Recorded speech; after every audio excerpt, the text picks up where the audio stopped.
కర్నూలు జిల్లా పత్తికొండ ప్రధానమంత్రి నరేంద్ర మోదీ జన్మదిన సందర్భంగా పత్తికొండ శ్రీ శారదా వృద్ధాశ్రమం బీజేపీ జిల్లా కళాకారుల కన్వీనర్ ఎస్ రామ్మోహన్ ఆధ్వర్యంలో అధ్యక్షులు పూనా మల్లికార్జున, బీజేపీ రాష్ట్ర కౌన్సిలింగ్ అధ్యక్షుడు Dandi Mallikarjuna Swamy, advocate Nagesh, co convener Govardhan Naidu, Kisan Morcha జిల్లా కార్యదర్శి గోరంట్ల కర్ణం చంద్రన వృద్ధాశ్రమం నందు భోజనాలు ఏర్పాటు చేయడమైనది. బీజేపీ నాయకుల సమక్షంలో ఈ సందర్భంగా బీజేపీ జిల్లా కళాకారుల కన్వీనర్ ఎస్ రాము మాట్లాడారు.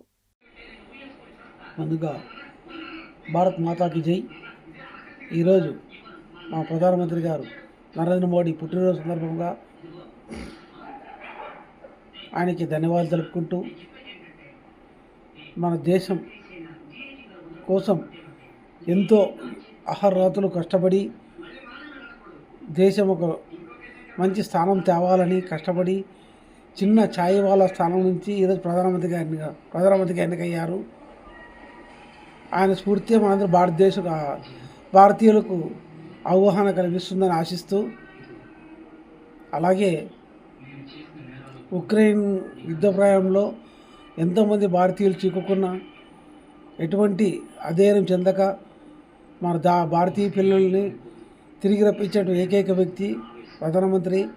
అలాగే కాశ్మీర్లో ఆర్టికల్ 370 జెండా ఎగురేసినటువంటి వ్యక్తి. ఇలాంటి వ్యక్తి గురించి మనం ఎంత చెప్పుకున్నా తక్కువే. ఈయన పుట్టినరోజు పత్తికొండ పట్టణంలో శారదా వృద్ధాశ్రమం నందు వృద్ధుల చేత మన 70 ఏళ్ళకి 5 లక్షలు వాళ్ళకి